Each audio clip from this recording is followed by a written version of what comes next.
tun huna hian ram thar ve kaushan upa lung ti oi kom na hun kan nei le do na ama saberin chi bai le chi bai le e zona ma sabera ta chuan ipian le mun na le chung ko chan chin emin she theian seling khua piang le seilian kania puitin thokhat thlengin kan oma chun kan puitin thokhat ve nu khan na le rong bona te bang ram thar ve la kan han om ve le a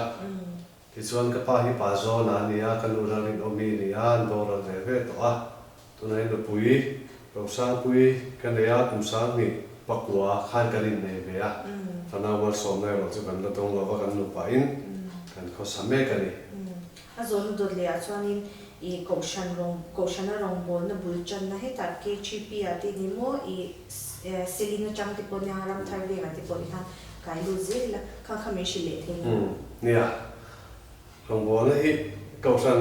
han soi lu ma de lek te po khan chumi ma te po chuan kan han pian thar tir khan kausana kan han in ham ta tak tak ma khan in rong bol ten kan han pen so ve a di Dixon Center ate hun enge mo chen kan han to ko ru hlau ngai te kan han en kol ve lop pa ti chuan chumi nuwa chuan KGP le kaushan lama te ka in mang chawa KGP OB hen kum sang ni pali kum lak lo a khan kan han lut ve a kum lak lo kan lu chan hi roi tu tang lai hun dang om wang ani a ti chuan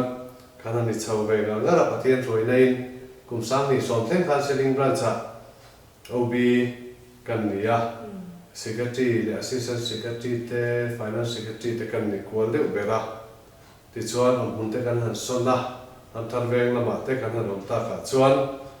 am thar veng lama kan han mang thave le bul kan han tan thale a ti chuan ram thar veng branch KGP a hian kum sang ni som pasari atangin OB kan han ni ve le a sumen kolte ziak tu na te kan thok chawa kum sang ni som ni pakhat khan secretary ni in KGP chang chuan ko over ta bial KGP lama hian huneng mo chen committee member bial ni akhan kan ni ve boka tin KGP a kan tel ve chunga ke man na pui ber tia sei thei chu sai ko long bol hi ani ve kan si a to ran sai ko la hian conductor te assistant conductor te director te kan han ni kwal vel du a tin KGP ka tel chung hian KGP active ta ka in man hun chung zat ve ai tam ni bial zai ko rong bol na hin kan tel ve boka bial zai ko la ka tel chung hi bial pania hian ber khomin kum som pani ani ve a kum som pani kha lai de pheka achan chu kan chan laia tram han siam rem te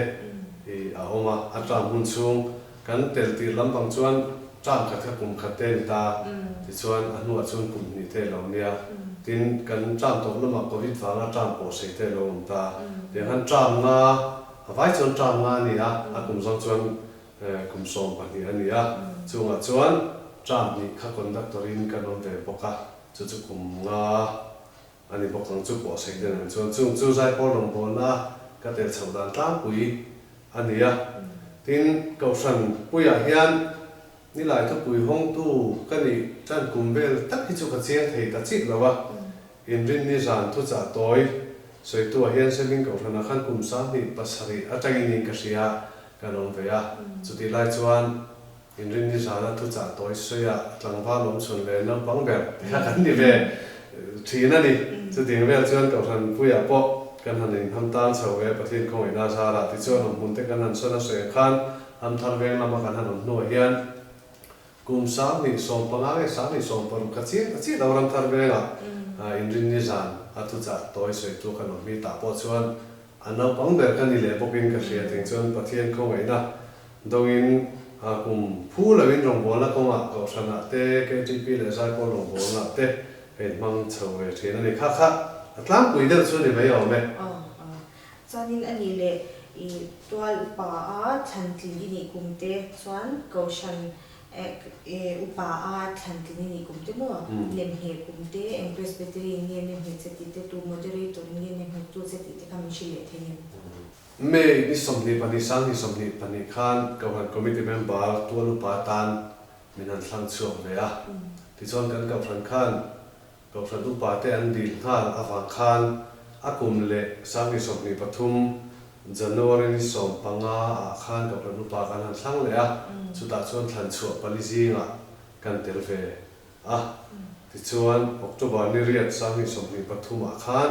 Aizawl Central Presbytery in khom pui dor pui ka hran bi kan ne khan upa ta nin nem ket ta ni cha ani le zon tu le chuan Goshen committee a emu bia la emu te pon yang he ta Presbytery sinot thing pon yang te han chan vo chel lai mo lo chel to te ni nia hei Goshen committee kan tel ve chan tel cheu hi la ni a kan la dai thu la khop me a kan Goshen a bi khian ni kum sang ni som ni pali le kumin kan mek sang ni som ni panga hen assistant secretary kan ni a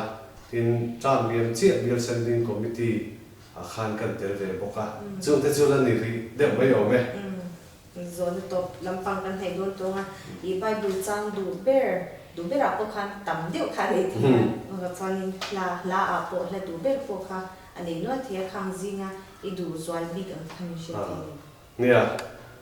Bible chang a chuan sam za som pakua sam som sori pakhat na I thuruat te ka zir thei nan ti oma kalo kha kata na tha ni te hi ka Bible chang du ber ania kanun lui kal song te le tun din muna pathian min suai na te ngai tuin har sat na le shom na kan lo to sang te kha pathian lem ro che la lo ni a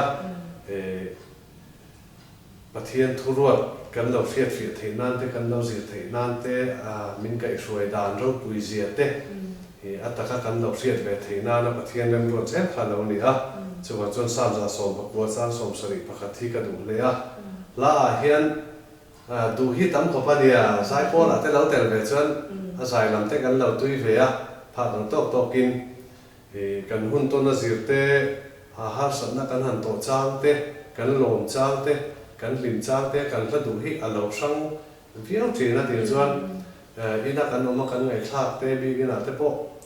kan la du em ni kan riat lem lo po bi gina te po kan han sa mit tui tla zoi zoi han sak chal kha lo ma ti khan la hi ke ma phaisan pathian hian thu ai la hi amang na sa thina ke ma chawa bom po hian ka mit tui ti tla fo thin tu chu hla pathian ne na kanin kar ron ti pok na sa thin tu chu hla hi ni thina chon la du hi ka khom mai hun ton azeten ama ro chu du bi han soya ngai ta ka chuan number ki sin na bu number zali somriat palina wen chuan ram nuam tak chan chin ka ngai tu ati hi ka du ngat deuh ber chuan ka sia hei chu a thu le a thu po ka ngai na ka du thin khop mai chuan zon to pera kan ta don nga golden jubilee poal hianin enge mo soi tu e mo kaushan mi pui te hena cha du ang chi te ne karina khang khak mi shile te ne ne hei kan kaushan golden jubilee kan han lom chom me kan ya golden jubilee kan lom me to nai na lom na pui ber hi December ni som ni pariat le ni tua aroi te ne na la nei to ra ni a hei hi hlim taka bang turin kaushan chung din te du sakna in sokal tangin kan lana tin kan golden jubilee thu pui hi I ram lo thleng ro se ti ani ang khan pathian ram thlen na muna chuan in rem na le in ngai dam na ten huna chang thina chung chu alar thina ni chu wangin he kan golden jubilee kum hi in rem na kuma te in ngai dam na kuma te mangila ti chuan kan golden jubilee kan lok pui ang ti ka ringa chu tin tu chuan ka ran ho te kan cha ani na bon he me un chata min pe a golden jubilee te dam ta ka min han then pui to win to sang na kan la na che be